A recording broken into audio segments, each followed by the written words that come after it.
Hey, it's your boy Ike Allred with Create or Die, the podcast.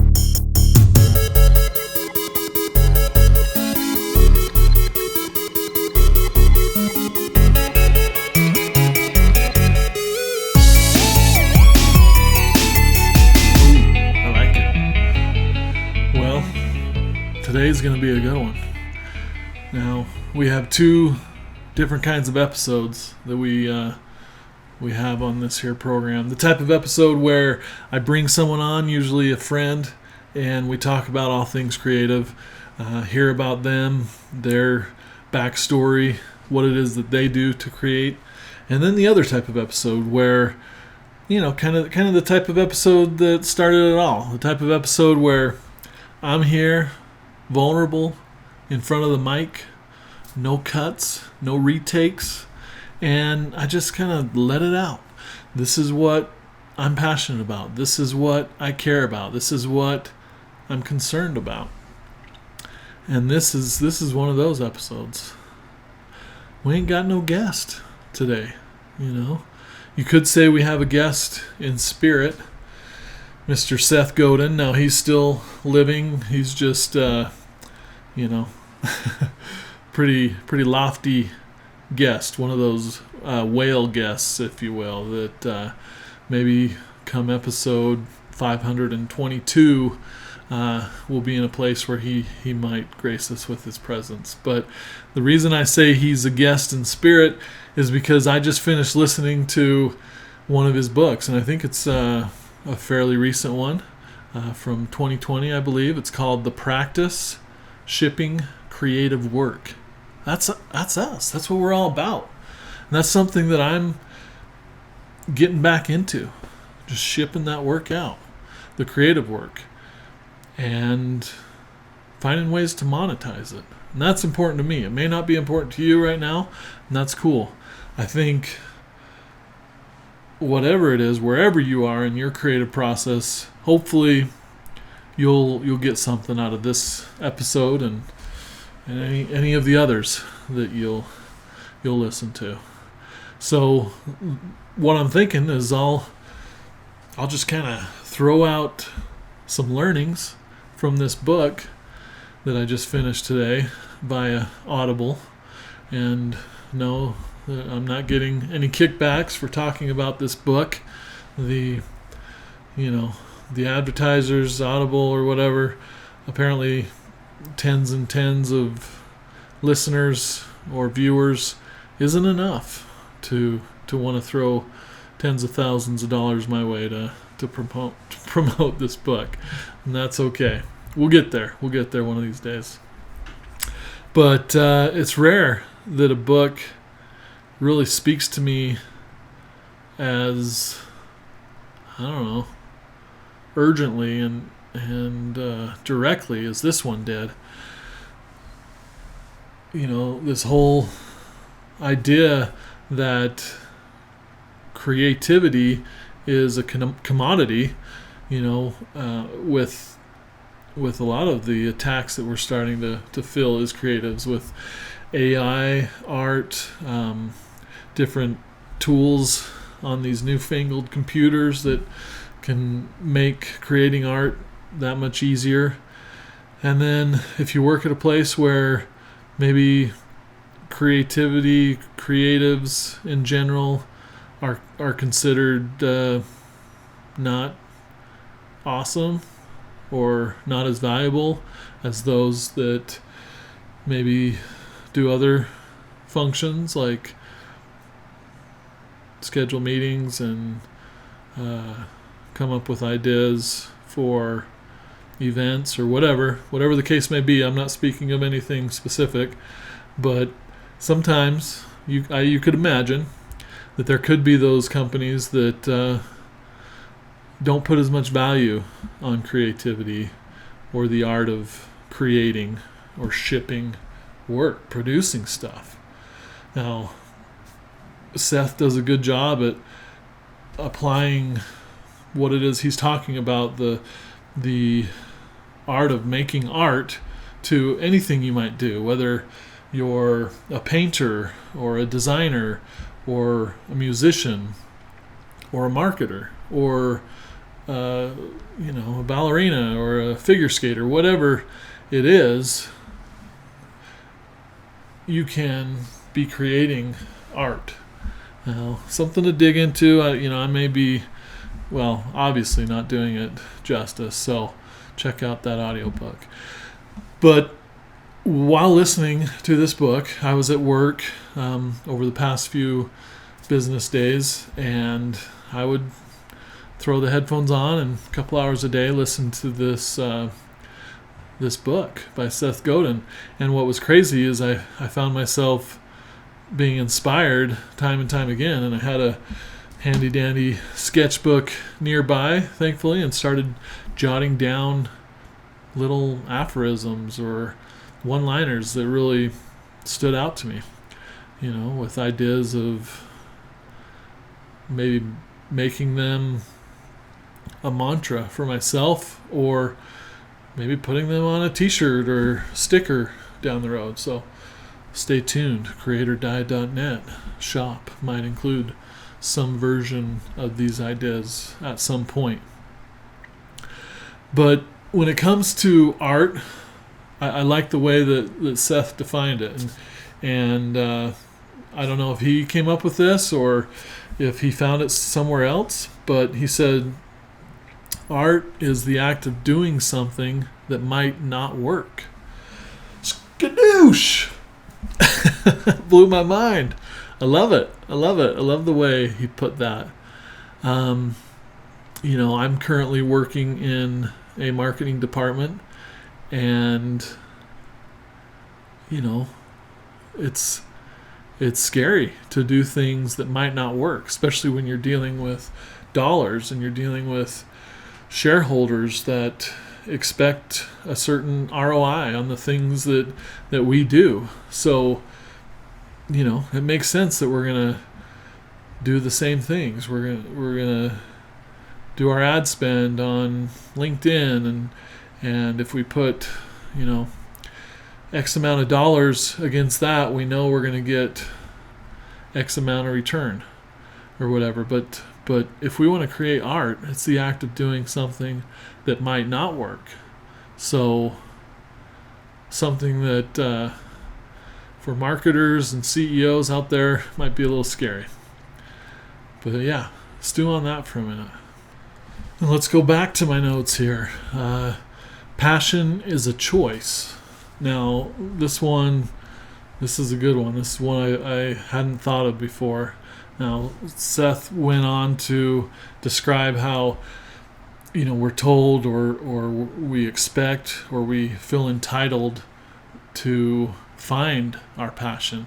That, we'll be doing something, the clouds will part, the God rays will shine upon us, and we will be able to identify exactly what it is our passion is, because it has found us. But what Seth argues, and I tend to agree, is that passion is a choice, that you can't wait for passion to find you, but instead you need to make your passion. So find something that you're good at, or that you are willing to work at. Choose your hard. That was another thing he would talk about. Those who are bodybuilders or Olympic runners, marathon runners, or whatever, they've decided that their hard is physical mastery and endurance, and that's what they choose. For those of us who have chosen to become a creative, our hard, one of them, is to deal with the never-ending quest to perfect our craft, whatever that is. And in a lot of people's cases, it might be multiple things. But choose your hard, and then choose your passion. Like, make that thing the thing that you're passionate about. And the way that you do that is to just show up and do the work and improve and work at it. So yeah, that was one that I'm gonna use a lot. Something that hopefully will help me in the future when I'm down about something, or my children or their children, when it comes to what do I want to be when I grow up. Don't wait for your passion to find you. Passion is a choice. And you can choose to find your voice, or you can continue to ignore it. That's powerful as well.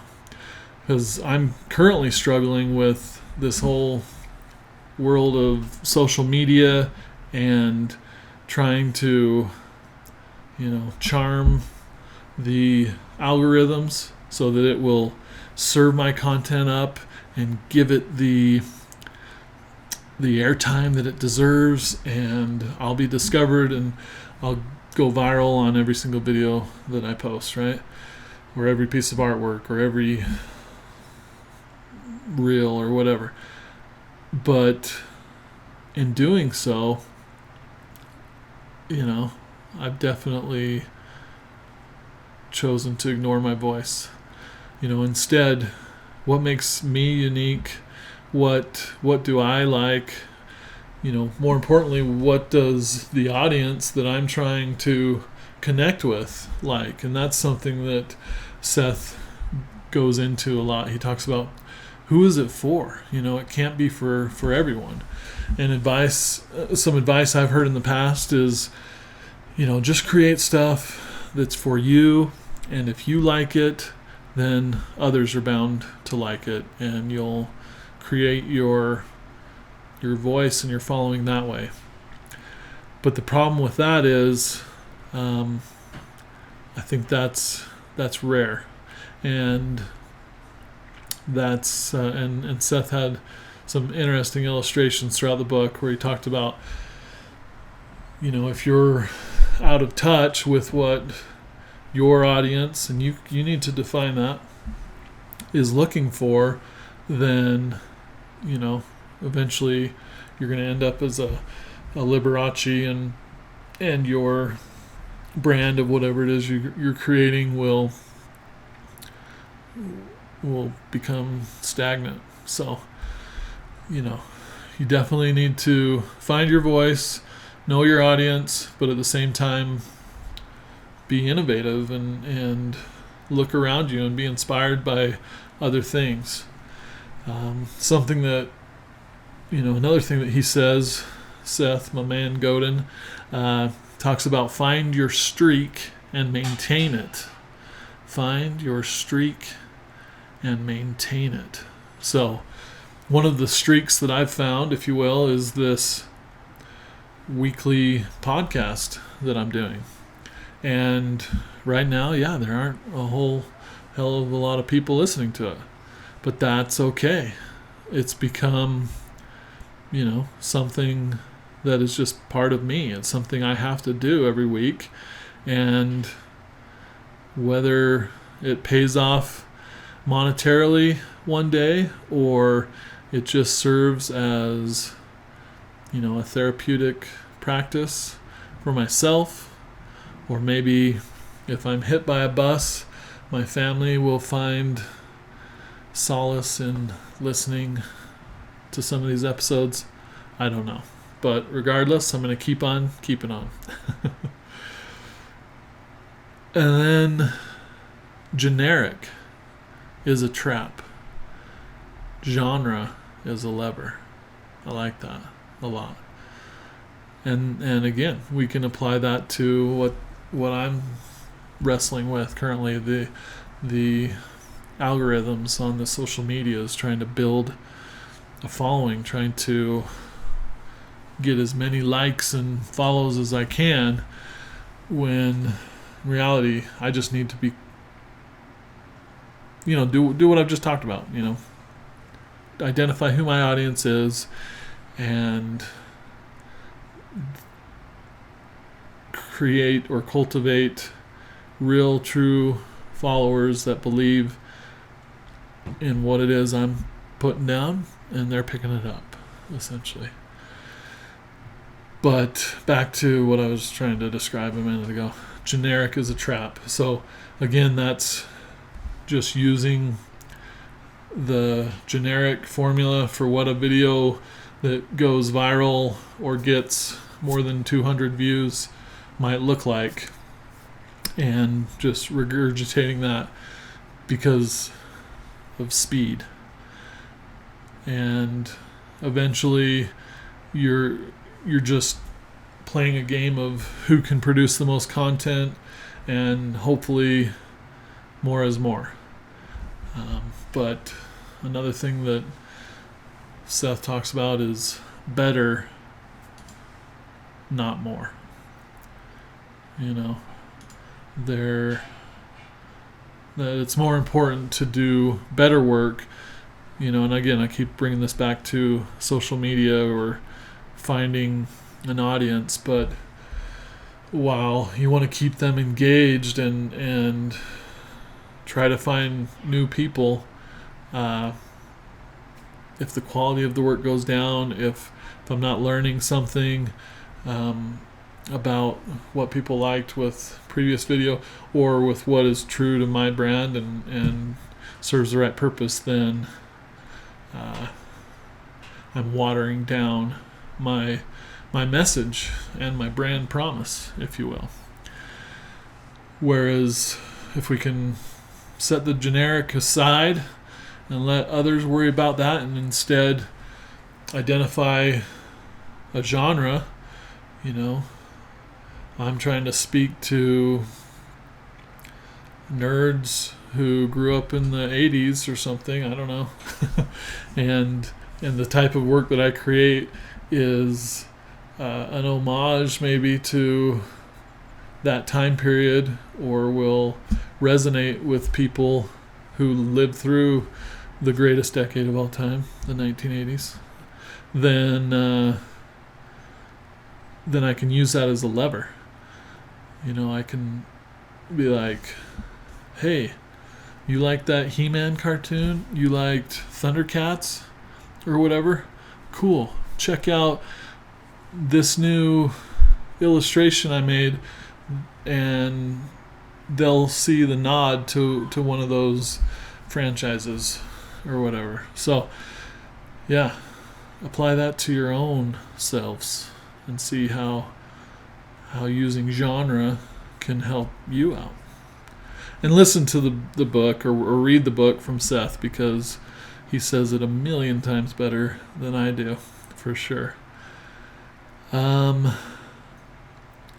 Another great thing that Seth talked about that really resonated with me is this whole idea of going first. That people who are willing to go first are some of the most valuable people that you can have on your team, and you want to be that kind of people, that kind of person, right?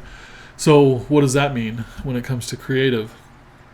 Well, it's easy to criticize, and there are meetings upon meetings designed to critique and criticize work, but it's hard, it's scary to be that creator, that person with a pencil who came up with these 6 logo concepts and are presenting them to the committee for feedback. And it's important to realize that at first, all work is lousy.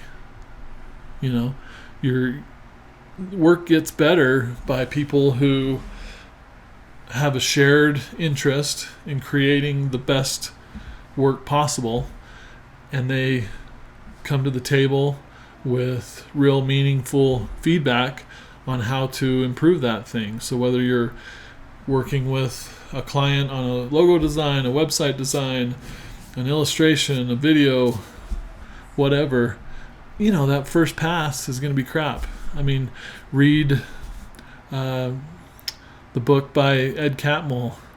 What is it? Creativity Inc. or whatever. He talks about how that first cut of a Pixar movie is usually the worst movie ever created. And they go through their process to refine and perfect that movie. And that leads into another great point from this book, and that was trust the process, and that creators have a better attitude because they've figured out how to trust the process. Have you noticed that in your own life? I mean, I'm dealing with a situation right now where I've sent off a website design for a client to review, and it's just crickets right now. And even though I shared with them, like, hey, this is a work in progress, this is where we're at, I've done some sketches of what different illustrations for this page might look like. I can't wait, it's going to be awesome. But if they're not a creator, if they don't trust the process, they may be thinking right now, what in the hell did I get myself into? Hiring this wannabe designer that can't even create a perfect website homepage design on the first try. But hey, I trust the process. I know we can get it there. And that's given me a lot of confidence in myself and in my team over the years that I know that we can get things done, and it excites me, and I can see what Seth is saying here, that we have a better attitude because we've figured out how to trust the process.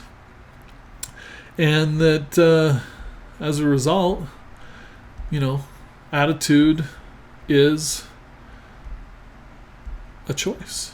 It's something that can be learned. If you learn the process, you become more comfortable with it and can trust it and can have a better attitude about it. And I'm sure that can apply to everything. But yeah, at first, all work is lousy, and just get it done, ship it. And that doesn't mean send it out to the end user and expect them to be happy with it. It means get it off your table and into the inboxes of others who need to help you along that process of creating something magical. So, yeah, ship that junk. What else we got here on the notes from this awesome book? And I hope you can sense my passion for this, and will be inclined to give it a listen or a read yourself. Another thing that was closer to the beginning of the book, Seth talked about identity. Develop the habit of identity. And that's cool. And at first it's like, okay, I'm going to carry my ID card around and people will know that I have my identity or whatever. No. What it means is that we need to identify as an artist, or as a creative, as a web designer, as a musician, as someone who deserves a place at the table. And that's all it takes, is to identify. Seth shared a story about a famous musician friend of his. He didn't name drop who that was. He's humble that way, I guess. But he said that this person's mother was writing a book, or had written a book, where she identified something important that happened in all of these different musicians' lives. So across multiple different genres, country, rap, rock, folk, whatever, different time periods. And she, through some research, found that around the age of 11 to 13, the one thing that all of these individuals that went on to become very successful musicians, the one thing that they had that was, unique amongst them all, or common denominator, that's probably the better way to say it, was that at around those ages, 11 to 13, they told themselves and others that they were a musician, or that they were going to become a musician. And so it goes back to this idea of practicing identity, that whether you want to be a musician, an artist, a ballet dancer, I don't know why I use that a lot. It's definitely not something I ever wanted to be. But whatever it is, you just start identifying that. Proclaim that that is what you are. And when it comes to a lot of these things, especially art, that's all it takes. You are an artist the moment you proclaim that you are an artist. And no one can take that away from you. And the sooner that you start doing that, you're going to start behaving like an artist. An artist would look at this that way. An artist would buy this kind of an iPad with an Apple Pencil so that he or she could create art. An artist would do this or that. An artist would spend, 2 hours a day practicing their craft, whether it's drawing or 3D sculpting or guitar or piano or the written word. I don't know why I said it like that, but I did. So deal with it, yo. So yeah, that covers a lot of what stood out to me. I'm looking at some more notes here, and let's see what else we can pull here. Yeah. Good needs to be defined before you begin. That doesn't mean as good as it gets. That means what's the baseline of good. So if you're creating a logo and it needs to convey strength and stability and resonate with this audience and whatever, and needs to be no more than 2 colors, that's the definition of what good looks like. So as an artist, if you go to work and you produce 6 different concepts and they meet that criteria, then it's good. And if the committee agrees on that as well, then we can move forward in a productive and collaborative way, where it's like, okay, this is good, now what can we do to make it great? What if we tried these colors, or we took this bite out of this apple instead of just having a solid apple? Whoa, greatest icon/logo of all time, the Apple logo, right? Not quite that simple. But if you look at Apple's original logo, which was, it's a far stretch to call it a logo. It was an illustration of Isaac Newton and some real old world looking style. It's hard, as an illustration, it was a good illustration, but it wasn't necessarily a good logo. And if they would have defined what good is, yeah. But we got to start somewhere. And at first, all work is lousy, right? Going back to that. Final thoughts here. What could we? Yeah, there's so much good things, and there's things that I'm missing and glossing over. But yeah, give it a listen, and let me tell you, there ain't nothing wrong with having your good days and your bad days, and being able to hear from others who understand your struggle and understand that what it is that you're doing has some value, can help you get through some of those harder days, and give you a new lease on life. That's the beautiful thing about all of this. As long as you're willing to show up and do the work, which is another thing Seth called out,